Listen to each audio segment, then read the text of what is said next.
All right. Good evening, everyone. Thank you very much for joining us here at Indigenous Ways. We acknowledge always our traditional owners of the country throughout Turtle Island, and we pay respect to the elders, past and present. We want to take this time to acknowledge the traditional owners and caretakers of these lands we reside on here in Santa Fe, New Mexico. Always we acknowledge and honor the Pueblo people. There's 19 Pueblos around us.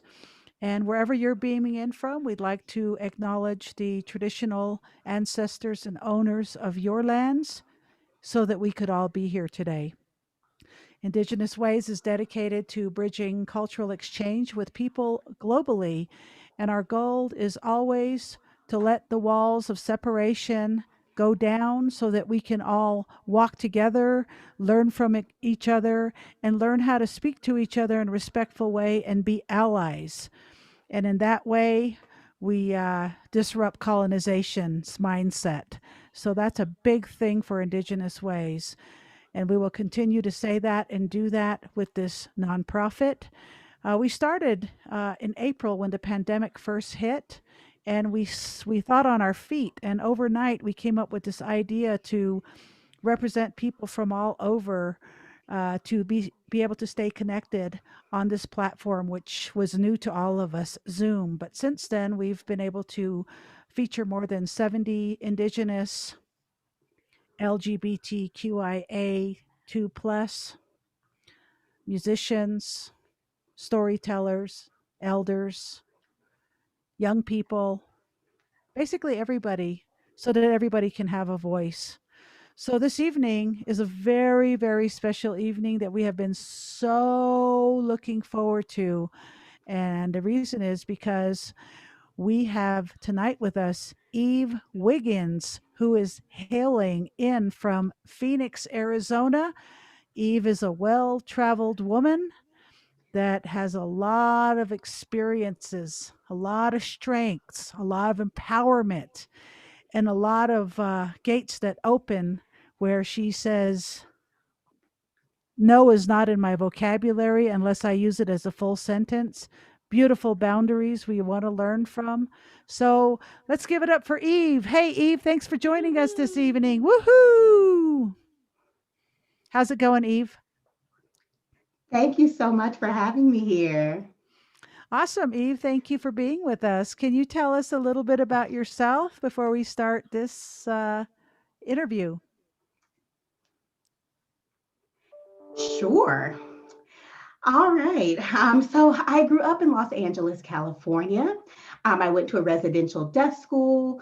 Well, really, actually, first of all, let me go back. Um, I actually was in a mainstream school. There was a lot of diversity in my school system. I grew up with various peoples of colors, and I was in school from about 5 to 11. And so at that time, I communicated with my friends using Black American Sign Language. I remember meeting one boy at that time that was Jewish. And, he said, oh, well, why are you here? I'm from the Black school. And he said, well, where did you learn your sign language? And at that time he was in Riverside, California, and we had conversations about what things were better as far as communication and how communication then dictated your education, et cetera. So we talked about the different signing systems that people learn, and he was learning signing exact English, as well as total communication. And he was interested in learning American Sign Language at that time. And I remember, um, you know,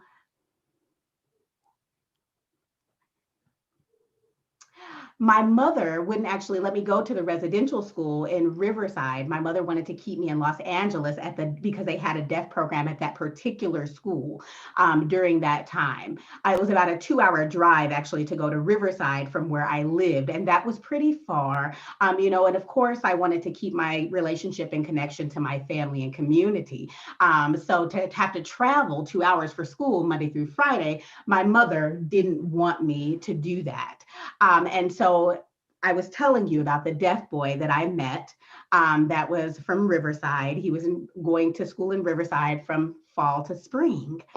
And again, my mother wouldn't let me go. You know, I had to fight hard to finally get permission to go to school in Riverside, to the residential school. And it was there that I met so many deaf people. I mean, the sign language, the grammar, the non-manual markers, the American Sign Language, including Black American Sign Language. It was just, it was beautiful.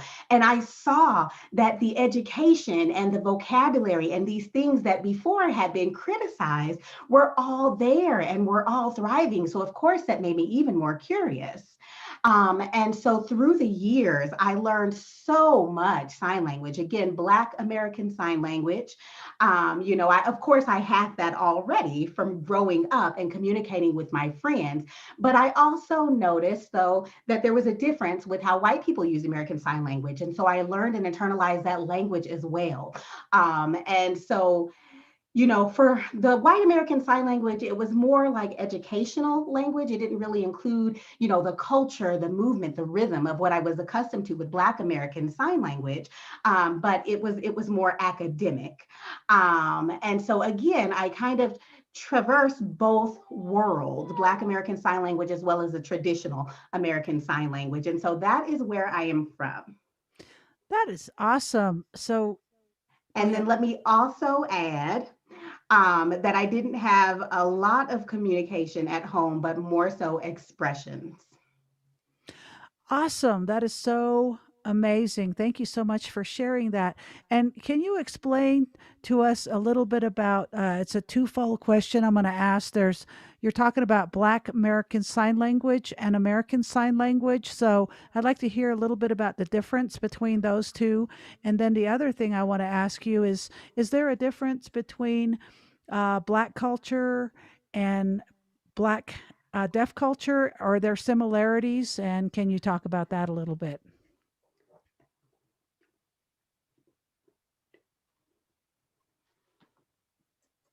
Okay. So there's two different ways of interacting with people, right? I interact with my Black friends one way using Black American Sign Language. We have a lot more expressions. You know, and Black hearing people have slang as well, but Black American Sign Language has its own form of slang. Like, hey, whatever, I'm a badass, whatever, here we go, right? I can show you my attitude and my expression in my body language. And so that is very much a part of Black American Sign Language. And I mean, really, basically, I guess the same as American Sign Language, right? There are expressions. If I looked at somebody and I said, "Are you talking to me? Or are you doing that to me?" I'm showing the attitude. I'm showing the cultural representation. I'm being very bold. I'm being very direct. I'm giving you all of me, and I'm showing it. Right? I'm putting emphasis on that. Whereas American Sign Language tends to be again pretty like a linear mode of communication. It doesn't have as much expression or as much drama compared to Black American Sign Language. And once you get to know Black American Sign Language, you really just internalize it. It becomes kind of an automatic expression. I'll give you another example. If I'm communicating with my hearing family, my mother might say, "Oh, go and get this, go and get your brother because before you get in trouble," you know. And it's not just saying it; it's also in her how she chooses to express it and kind of the attitude that goes along with that. Like, "Oh, I'm gonna go and get him. I'm gonna go do or go do this or go do that." But it's also emphatic. It's not just saying the term. And it's interesting when a white person might speak that, like, "Hey, I'm going to kick your ass." You know, a Black person would say the same thing as, "I'm going to whoop your ass," right? It's different if you can catch my drift and get what I mean. Yes. Yes, absolutely. And did you want to talk a little bit about Black culture, like with deaf culture and hearing culture? Is there any intersections and bridging in there, or similarities, or how is it the same and how is it different? Okay. So of course there are differences, right? Because hearing people are auditorily, they can hear the slang, they can hear and pick up the vocabulary. But for deaf people and Black American Sign Language, there's a lot more home signs, a lot more gestures. Sometimes vocabulary is limited because people learn vocabulary late in life and they become behind in that area. For hearing people in Black culture, there's a lot of idioms, I would say, and a lot of different slangs that are used. In Black American Sign Language, there are some of those same things. I'll give you an example. Like a hearing person may verbalize it. Let me think of.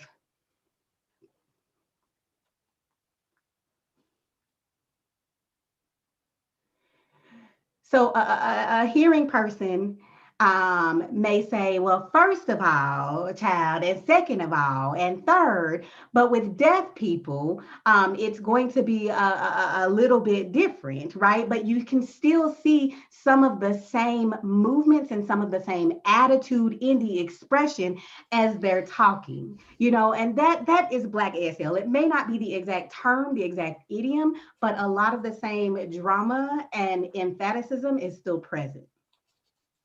Right. That's really informative, and thank you very much for saying that.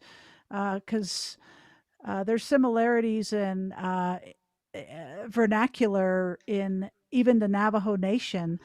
In where I grew up, we have certain dialect sounds that they say differently in the South, and it's very different, but it's very region oriented, kind of like American Sign Language, the way somebody in California will say Colorado, and the way someone in Colorado will say Colorado, or depending on what age group they come from, generational.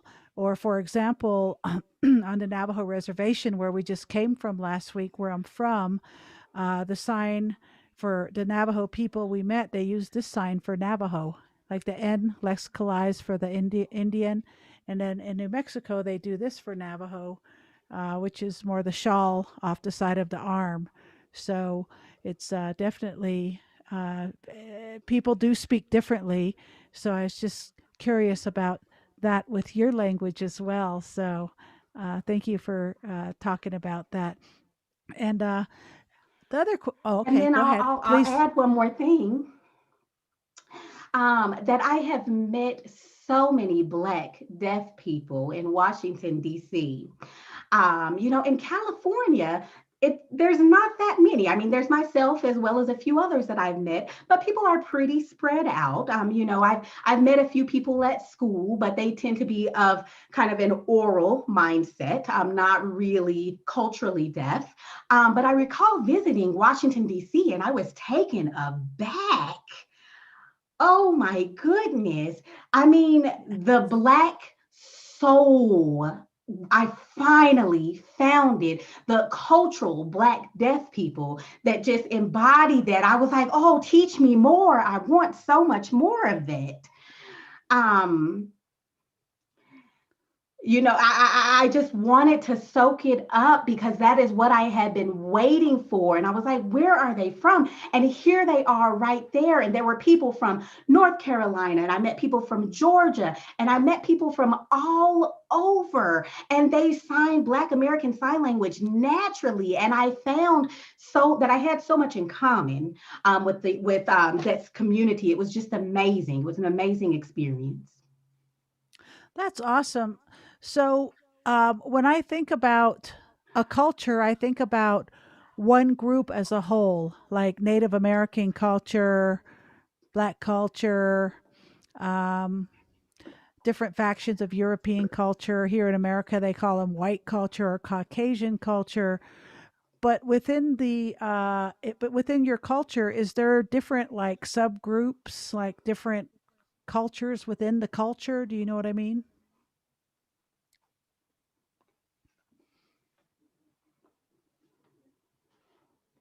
Absolutely. There are definitely different subcultures. I think about what type of food people eat.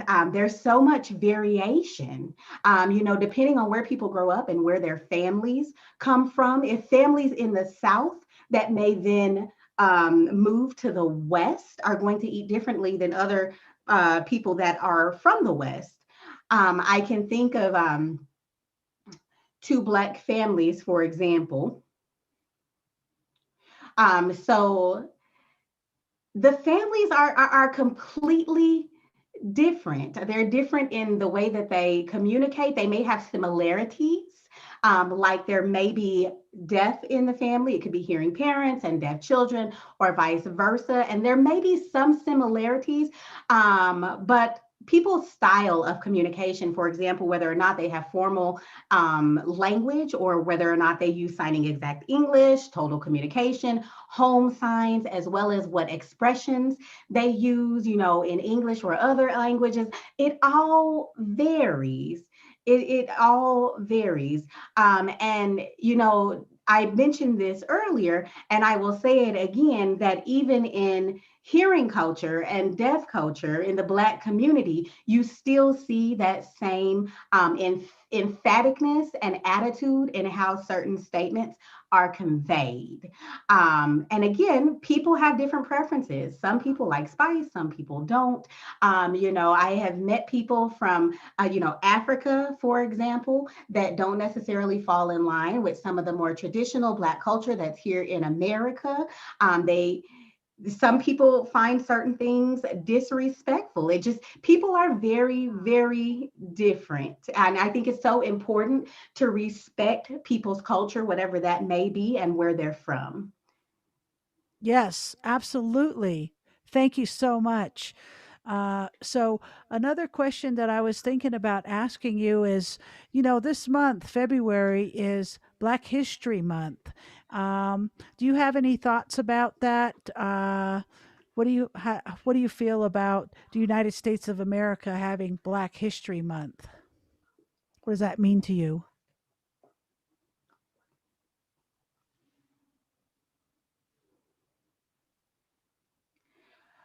Well, honestly,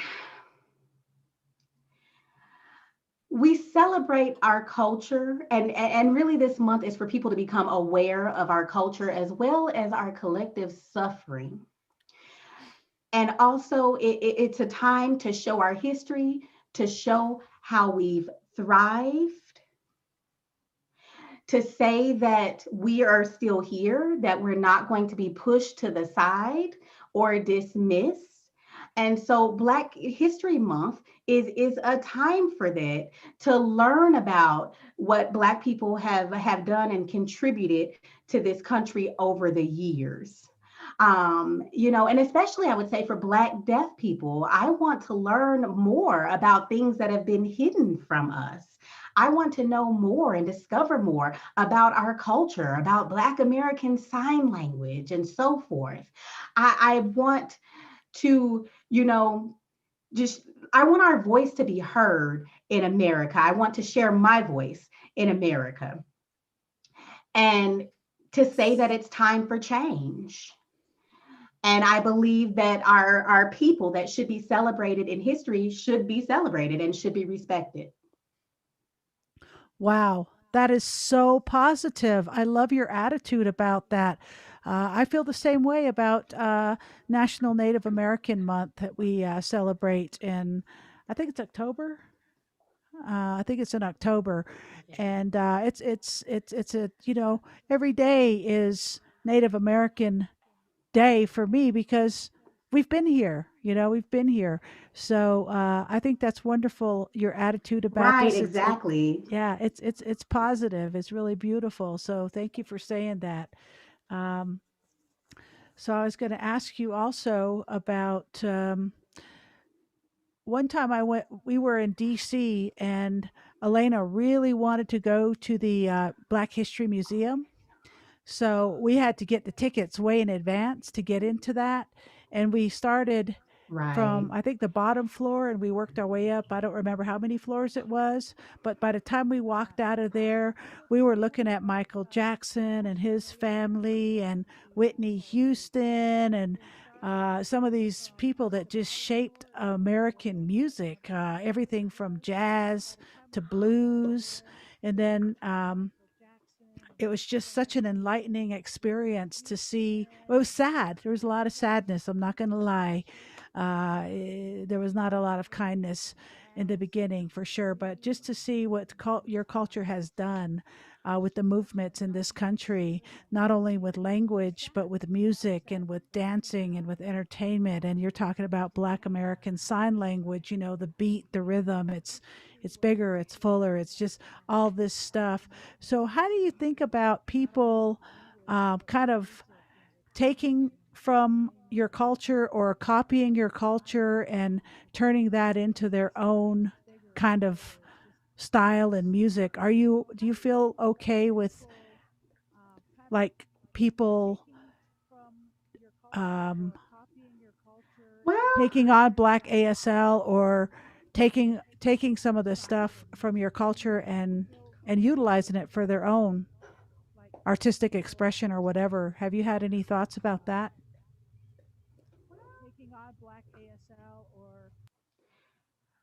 well, I mean, it's good that we can be a role model. And I think that as long as people are respectful of other people's culture and their expression when it comes to music or sign language, that's important. If, you know, if a hearing person was, you know, a musician or an artist, deaf people can't hear that. An interpreter would be interpreting that, but I don't think that's necessarily kind of taking their culture. I think that people need some type of stimulation. Like people need something to inspire them, to kind of arouse them.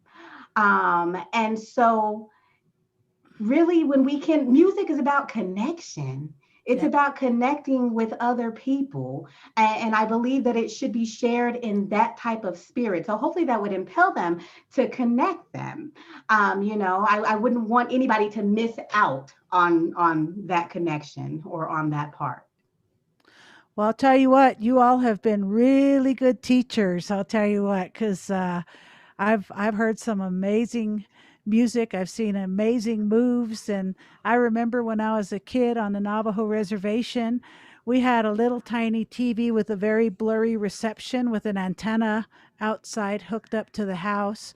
And every Saturday morning, they had this show. It was a dance show. I don't remember what it was called. If you guys can help me out, it was something where all these people would come together and they would dance. Was it Soul Soul Train, Train? yeah. So I think, yeah.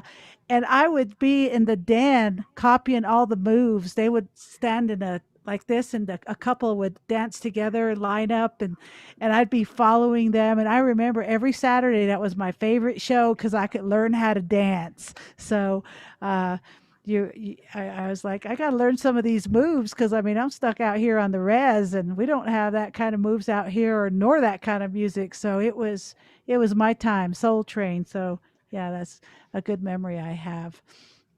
Um, so for our yeah, thank you I for that. miss that. I miss that show.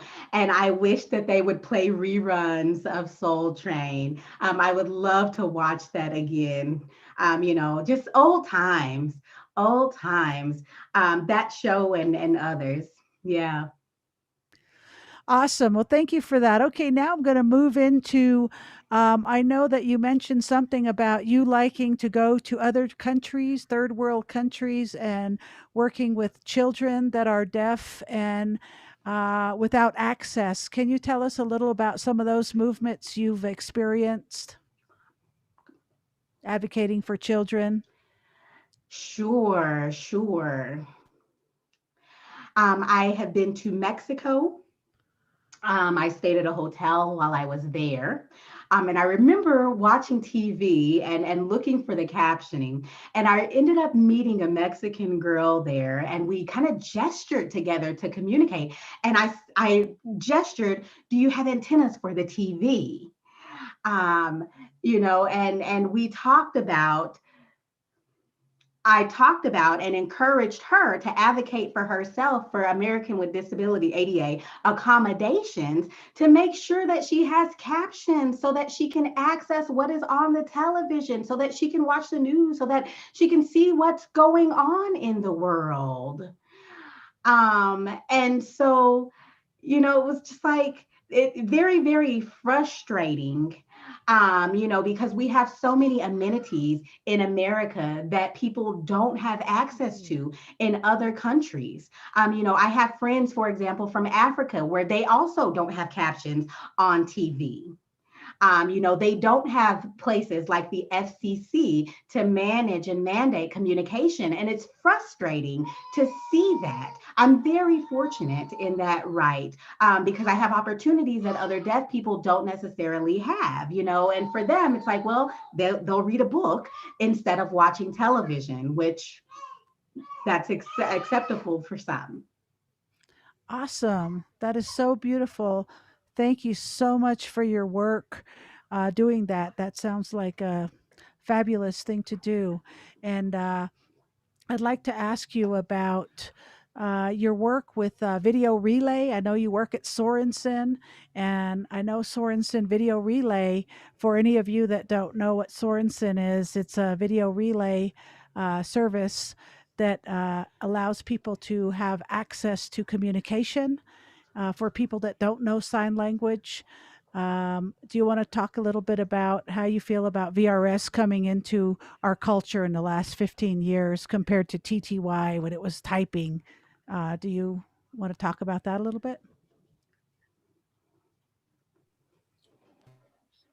I sure do. I can't say too much about what I do at Sorensen. That is confidential and proprietary. But I can say that it is amazing to have a service where deaf people can make phone calls and speak to anyone through an interpreter. May it be a job interview, an appointment to a doctor, a reservation to a restaurant or hotel, and any other type of phone call that anyone might need to make. Having access to communication is fantastic. Having the autonomy to not have to depend on my parents like I used to back in the day to make the phone call. Having a direct communication instead of having to rely on a third party is different as well. At Sorensen, what I do, I help people get more access by providing them with video phones, the N touch system, and whatnot. We also provide laptops for communication. We provide applications for cell phones. Just like hearing people can make phone calls on various devices, the idea is to also provide various devices for deaf individuals to be able to use to have their face-to-face phone calls and communication. The technology we have nowadays is such a blessing. Without that technology, I don't know what would happen to deaf folks like us. We'd have to send written out notes or be confined to a teletypewriter, a TTY. But to be able to clearly express oneself in their native language, there's just nothing that compares to it. There's no limitations of the linear English language. No, I can see people's faces and I can communicate directly. And I must say, I love my job. Oh, that is so awesome, Eve. I'm so happy you're there with Sorensen. That's beautiful. Congratulations. And congratulations for Sorensen for having you because you are dynamite. You're amazing. Your energy, your positive attitude, your excitement for life. I mean, just meeting you is such a treasure. And I really hope to see you in person one day. So finally, I'm going to ask you one more question and then I'm going to make some announcements and show a short video. And then we're going to open up the Zoom for everybody to join in. So, the last question I have for you is this year we have decided to turn our theme to thriving in purpose. So, have you had any thoughts about thriving in this and purpose in this year, especially since we're kind of at some point in the coronavirus with vaccinations now, and but we're still masked, we're still very much isolated, and there's a lot of limitations to a world we once knew, which is nowadays we're pretty much confined to this kind of communication as opposed to gatherings with people in live events if we don't want to get sick and die. So, do you have a definition for thriving in purpose?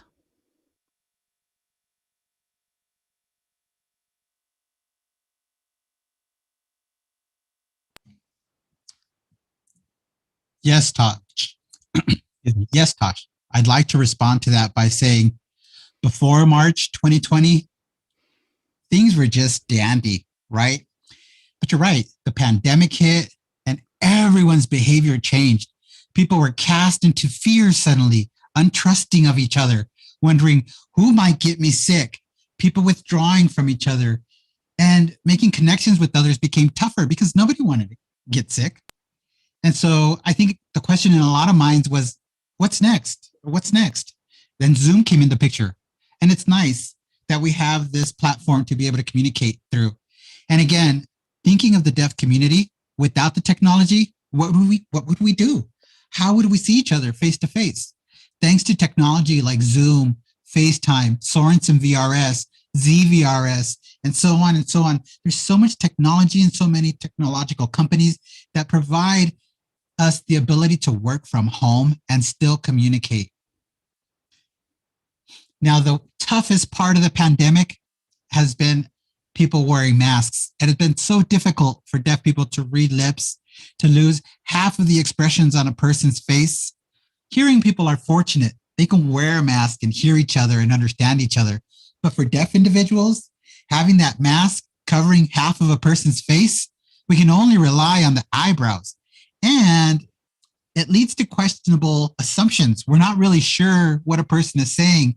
And we sometimes just want to say, can you pull down your mask so I could see what mouth shape you're making and how that matches up with your eyebrows? Because I'll understand what you're saying much better.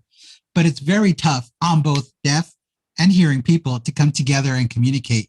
And I think the best part is that people haven't given up and people have maintained that sense of concern for security to protect themselves. And I see a lot of, and this is not the best, but people will type notes into their phone and show their phone to the other person to read that out and do that back and forth.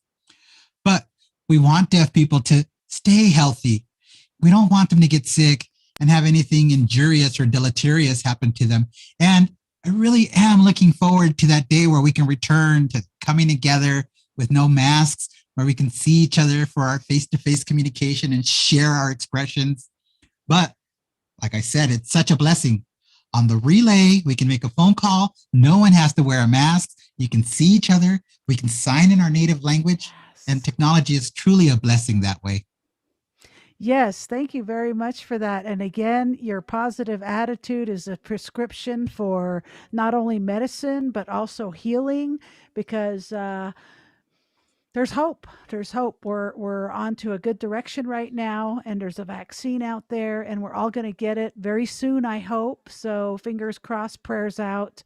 So thank you very much, Eve. And I'm going to go ahead and just take a moment just to share a few announcements and show a very short video for everybody. And then we're going to invite everybody to come in and be able to see each other face to face. We lost a lot of people on that first round of Zoom bombing that went on. So we have a few people in tonight. So I just want to mention that next week we have our beautiful sister, Taz. She's San Ildefonso Pueblo and African American, and she hails from San Ildefonso Pueblo. And she is a healer and she's got a lot of beautiful gifts. So please join us next week for her. And if you want more information about Eve Wiggins and our February Wisdom Circle and concert series, you'll also find a video library on our website where there's over 70 presenters that we have hosted on this platform. All of it is with ASL Access, the best ASL interpreters, as you can see. While at our website, IndigenousWays.org, please subscribe to our weekly newsletter so you can stay updated on our movements as we are evolving. And below me is all of our social media pages. Please like and subscribe to them, especially if you are currently viewing them now. This really helps us to keep doing what we're doing. And thank you. The more, the merrier. As I said before, all of our events have ASL interpreters. We are committed to that, and we are going to continue to provide that service and hopefully raise the bar for everybody else to do the same thing. And we have to mention these events are also free. We don't charge for any of this stuff. So everybody's welcome. Again, down with the walls of separation. Before I move on, I got to thank our sponsors. We would not be doing this without them. We have our Native American Advised Fund. We have our Santa Fe Community Foundation. We have Westaff. We have New Mexico Arts. And we also have a beautiful board group. So we want to thank our board members. Some of them are with us tonight. We love you. Thank you for all that you've done for Indigenous Ways. And of course, our individual donors that we have on this platform and otherwise. So I just wanted to mention real quickly that we've been doing Navajo Nation relief runs, which all of you know about. We've done 7. And then last week, we added Navajo deaf people on the reservation that have been doing without. And when I say without, I mean communication, transportation, and they have not been able to access some of the drop-offs that the tribe has done to the chapter houses. We have 110 different chapters on the reservation. And we were able to connect with our beautiful brother from the Shiprock area. He lives in Tisnaspas. I'll spell that for you. That's T for Tom, EEC, N for Nancy, OS, P for Paula, OS. Tisnaspas, which is about a half hour from Shiprock, New Mexico. It's part of the Navajo Nation. So Dennis Long agreed to meet us in Shiprock to drop off about 15 boxes for the Navajo deaf people in close contact and community. So he was able to get a ride, and we met him there. And then we also were able to meet with our beautiful sister, Arletta Tolan in Lukachukai. And she has introduced us to some other people that have needs out there as well. So not just supporting the Black Mountain Relief Run, we've decided to add the Navajo deaf populations to our runs. And we actually have communication coordinators, emissaries, if you will, Dennis Long representing the New Mexico portion of the Navajo Nation, and Arletta representing the Arizona portion of the Navajo Nation. So we were able to videotape short clips of both of them with a couple of other people, and we're going to show you that clip. So everybody enjoy this 4-minute video. Hello, my name is Dennis Long. That's my sign name. I'm a full-blood Navajo, and I come from Tisnaspas in Arizona, which is very close to here. It's 30 minutes away. And I'm really grateful for the boxes from Tash and you, Elena, both of you. Thank you. Thank you. It was very nice. Hello. My name is Yolanda. This is my sign name, and at the moment I live in Farmington. And I am a full-blood Navajo, and I wanted to thank both Tash and Elena for the boxes. Yeah, I did get some. I did get a box from President Navajo Nez Tisnaspas. They did a drop at the chapter house, so I did get some boxes. So I'm grateful for the president and supporting the deaf people here in this area as well. Me, I don't have, I didn't get anything. This is the first time I'm getting anything now that I met you guys. And yeah, this is the first time. Well, just to let you all know that Dennis is a friend of mine, and he's the one that told me about you guys, so that's how I found out.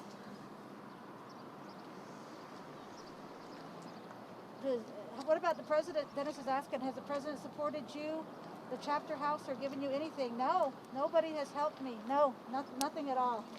Yeah, I try to help the deaf people that live around this area, that live around the Navajo reservation, but some of them don't have vehicles, so and the families neglect them a lot. So I just come here, and she said, I agree with Dennis there. Yeah, I'm in the same position as Dennis. Yeah, the hearing people just ignore us. Yes, absolutely. I would like that. Yeah, yeah. Dennis is saying Shiprock here in this area, I say about 15. They don't have vehicles, so there's no transportation for them.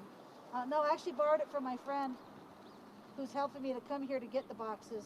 And I'm going to deliver the boxes once you guys leave, and then I'll take my friend's truck back. That's so beautiful. We really appreciate both your service and what you can do.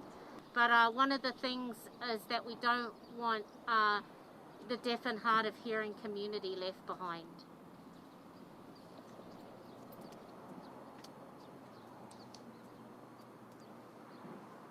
Thank you very much. That's really good. And Yolanda said, thank you very much. That's awesome.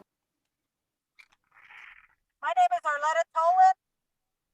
I come from Lukachukai, but my house is located on a ridge in a place called Upper Greasewood. Hi, my name is Rodney White, and I'm from Saline. No, the only one that's given me anything is Indigenous Ways in Elena. No, I don't know anything about it. It's the first time I've received anything. The reason is I don't have transportation. I don't have a car. I haven't received anything. I just stay home. I live alone. Okay. Yeah, I help Arletta with what she needs. I take her to haul water, so I'm Arletta's helper. That's all I do. I love this. This is beautiful. Look at these colors. Wow. Thank you. Anyways, and also, I want to thank everybody, all the hearing people who have given food and clothing, everything you brought me. Thank you so much. Oh my God. I'm so impressed. Wow. Thank you very much. All right, there it is, everybody. Tosh, that was so touching. I am so touched by that. Tosh, can I ask you a question? Do the folks up in that area have video phones? Do they have access to equipment like that?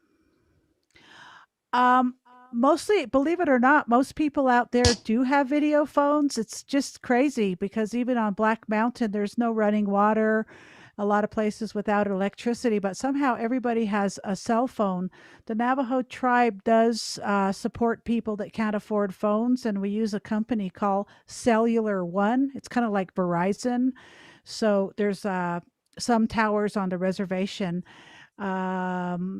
Wi-Fi signals is a problem because a lot of the homes don't have electricity, so it's hard to hook up with, to have internal Wi-Fi in your house.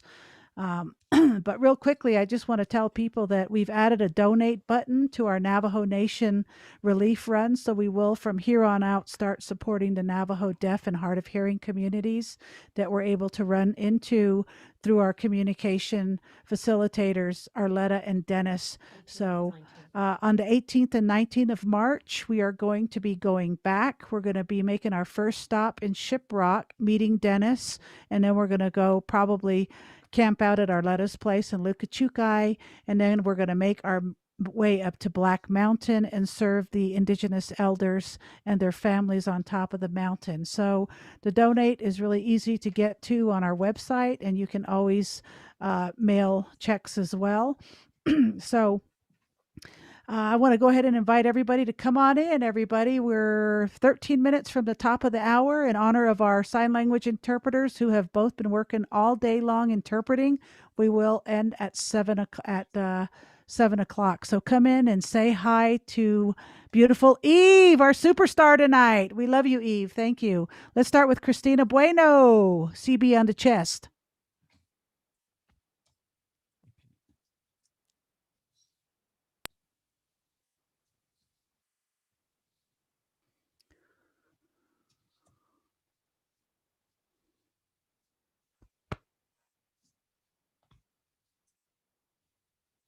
This is Christina. Oh, okay. I didn't realize you had a call on me. Let me start off by saying hi, everyone. This is Eve. Hello. And this is Christina.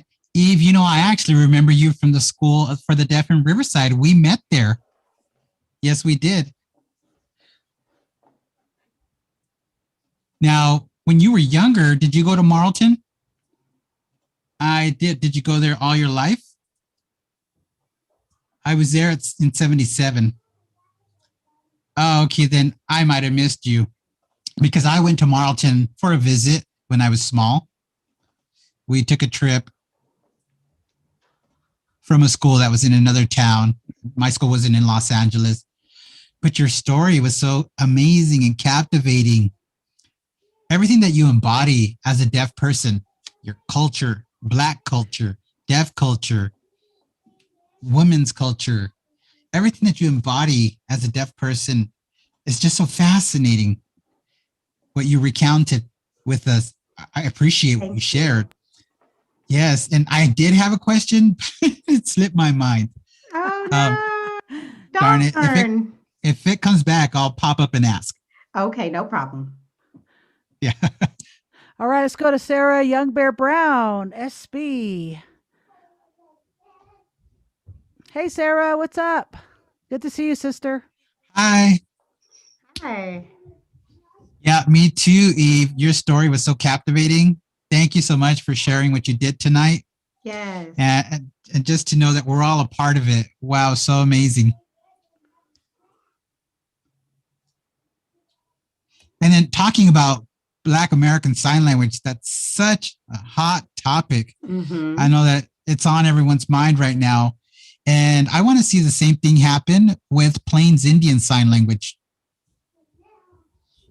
It's also known as PISL.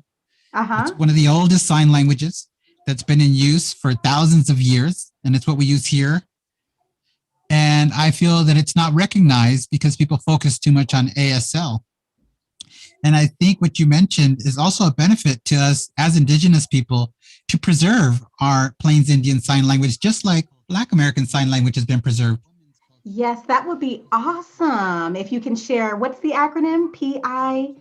Yes, Thank you. PISL, yes. PISL, I think that would be wonderful because I'm sure there are many people that don't know about your culture or language and would be surprised at learning this new form of communication. It's not only Black American Sign Language, there are so many others. And I believe that people are slowly beginning to be educated and starting to awake to how many different cultures and languages there are and how you can benefit from just knowing the history of your languages and communication. History is a part of our life. And I believe that that's what sign language is about. Yes, and I'm really curious. There is Black History Month. And we also have Afro-Indigenous folks. And I'm wondering if you're familiar with them or any folks like that. Yes, I have met some Afro-Indigenous people. I'm in North Carolina, as well as Georgia. I've met people from the Cherokee Pueblo and from other Pueblos. So yes, absolutely. They're also a part of the history. And again, it's so very important that people understand and that they cherish and value and know their history. And so we need to make sure that we are putting it out there on social media and getting kind of the traffic and the acknowledgement to increase awareness. We definitely need more education and more respect. Eve, thank you so much. So nice to meet you. So nice to chat with you. So nice. Absolutely. I don't want to take up all your time. Thank you, though. I loved it. Nice to meet you as well. Feel free to reach out to me on Facebook. I will. Love it. Thank you so much, Sarah Young Bear. You are also one of our superstars. We love you. You are an amazing rocker out there. And boy, talk about action. Thank you. We miss you. We love you. Anytime, contact me. Love you too. And I just got to do a quick share on Wessa Kennedy. That's THIWESA. Last name Kennedy. She says, Yauko. It's an Indigenous word. YAWKO, for sharing and keeping up and recognizing the need for accessibility for Indigenous deaf people. Keep spreading the love. you're epic and you all rock.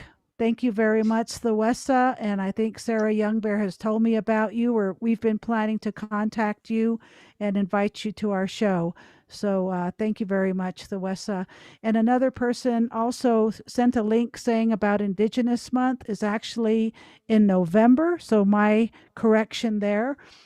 Indigenous Month is November. And then I'm just going to say, Christine McDewitt, thank you for joining us from Columbus, Ohio.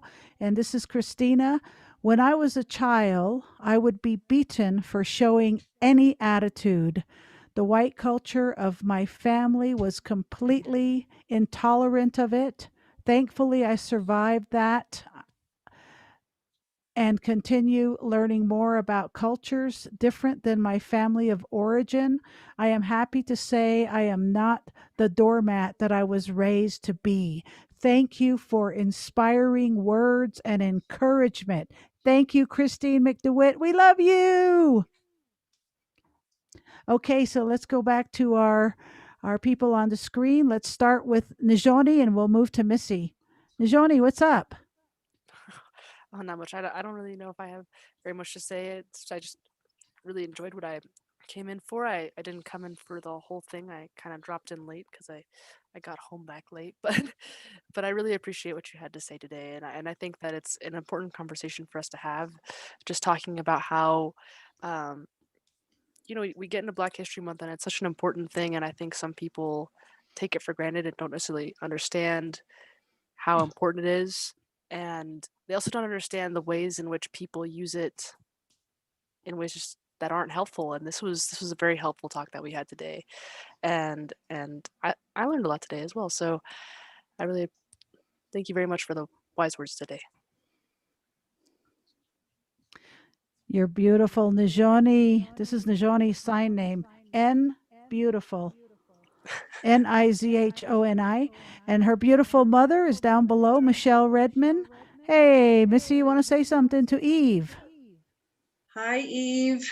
Thank you for your talk, and yes, you're very lively, and I really enjoyed listening to you, and it kept me. You keep my attention with what you have to say, your message, and I do think Black History Month is super important with regard to the culture, and then how it affects the deaf culture too, and how it's incorporated into the culture on the way, the deaf community is treated and hard of hearing in the culture, and the accommodations and respect. And, like in our Native American, we have the Native American sign language for the deaf, and I know that there's a little bit difference in the way that is done from the way ASL is. And but we've all had to fight for our rights, as minorities, Native people, Hispanics, Black people, Asians, Indians from India, and all our different cultures, what we've had to go through to just be recognized, that we count, that our voices count, and and for deaf culture, deaf culture's voices count, and there's a very beautiful and rich culture in that, if people just take time to understand it and take time to be a part of it. And I think that's really important with our communication and our outreach with each other and our cultural exchanges. And that's what makes this wisdom circle so important, because that's what we do. That's what we strive for, is we want to connect with people that are like us in certain ways, but very different, so that we can have a better understanding of one another. So thank you for giving me that understanding and sharing your spirit with us tonight. Thank you.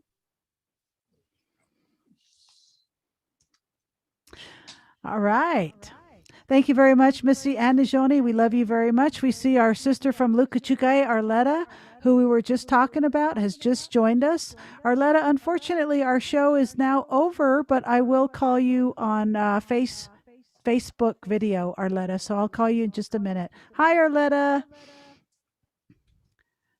Unfortunately, we are at the top of the hour, and in honor of our beautiful interpreters, we're going to go ahead and close this evening. But first, I want to say quickly that I want to thank all of the viewers on our social media sites. I'd like to thank our Zoom audience for joining us tonight. I want to apologize for the rude awakening of bombers that came on at the beginning of the show, but that was all taken care of. So thank you all for your patience. And I would like to especially thank our beautiful ASL interpreters tonight for doing a spectacular job. And I want to also sorry about that. I want to just say, Eve, you have no idea how much you enlightened us tonight about Black American Sign Language and about culture and subcultures and just having an overall beautiful attitude with thriving in purpose in 2021. So thank you, Donna. Thank you for joining us this evening. Annette, we love you, sister. It's good to see you. Thanks for supporting us. And I want to last thing, Ludo Grant, Ludo, last name Grant on social media says, thank y'all for everything in this presentation. Ludo, right on. Join us on Zoom next time so you can join us live. Okay, everybody, let's give it up for Eve Wiggins. Rock and roll, Eve. Woo! Thank you so much, Tash. Thank you so much, Elena, for having me. Folks, everyone have a good evening. Thank you again. Take care, everybody. Everyone Bye-bye. be safe and well. We'll see you next week. Love you all. Let me also thank both of the interpreters. Thank you. Thank you for letting us serve.